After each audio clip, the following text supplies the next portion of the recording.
Hello అండి, welcome back to my YouTube channel. ఈరోజు గుత్తి వంకాయ కూర ఈజీగా సింపుల్ వేలో ఎలా చేయాలో చూద్దాము.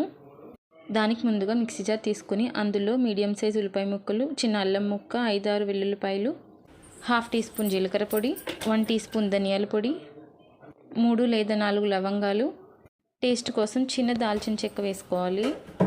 దాన్ని పూర్తిగా గ్రైండ్ చేసుకుని ఒక గిన్నెలోకి తీసుకోవాలి. అందులో కొద్దిగా పసుపు, సరిపడేంత సాల్ట్, 1 టీ స్పూన్ కారం వేసి బాగా మిక్స్ చేసుకుని పక్కన పెట్టుకోవాలి. ఇప్పుడు ముందుగా కొద్దిగా వాటర్లో సాల్ట్ వేసి నేను చూపిస్తున్న విధంగా వంకాయ ముక్కల్ని గుత్తిగా కోసుకొని పక్కన పెట్టుకోవాలి.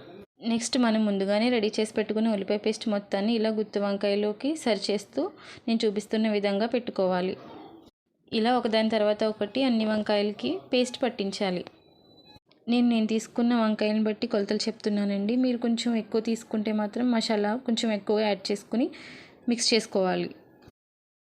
నేను చూపిస్తున్నట్టు ఇలా వంకాయకి మసాలా పట్టించడం వలన కూర టెక్స్చర్ చాలా బాగుంటుంది. అంతేకాకుండా మసాలా అంతా వంకాయకి పట్టి కూర చాలా రుచిగా ఉంటుంది.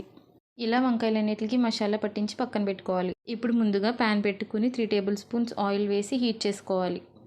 ఆయిల్ హీట్ అయిన తర్వాత మనం రెడీ చేసి పెట్టుకున్న వంకాయ ముక్కలన్నిటిని ఈ విధంగా వేసుకోవాలి. వంకాయ ముక్కలకి పట్టించగా మసాలా ఏమైనా ఉంటే మనం ఇలా ఆయిల్లో వేసేసుకోవచ్చు. వంకాయ ముక్కల్ని వేసిన తర్వాత ఇలా బాగా మిక్స్ చేసుకొని ఆయిల్లో 1 నిమిషం పాటు హై ఫ్లేమ్లో మిక్స్ చేసుకున్న తర్వాత వేయించుకున్న తర్వాత మూత పెట్టి 5 నిమిషాల పాటు మీడియం ఫ్లేమ్లో మధ్య మధ్యలో తిప్పుకుంటూ వేయించుకోవాలి. చూసారా, నేను చూపిస్తున్న విధంగా ఆయిల్ ఇలా ఫ్లోట్ అవుతుంది. అడుగు మాడుతుంది అన్న టైంలో సరిగ్గా వంకాయలు మునిగేంత వరకు వాటర్ వేసుకోవాలి. వంకాయలు మునిగేంత వరకు వాటర్ వేసుకున్న తర్వాత హై ఫ్లేమ్లో 2 నిమిషాల పాటు ఉడికించుకోవాలి. ఇప్పుడు మీడియం ఫ్లేమ్లో పెట్టుకుని నీళ్ళు ఎగిరేంత వరకు ఉడికించుకోవాలి. అంతే అండి, కూర ఉడికిన తర్వాత మనం సన్నగా తరిగి పెట్టుకున్న కొత్తిమీర మొత్తాన్ని ఇందులో వేసి బాగా మిక్స్ చేసుకుని సర్వ్ చేసుకోవడమే.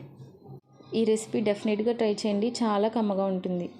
మీరు ట్రై చేసి కామెంట్ సెక్షన్లో ఎలా వచ్చిందో కామెంట్ చేయండి. Thank you for watching my video.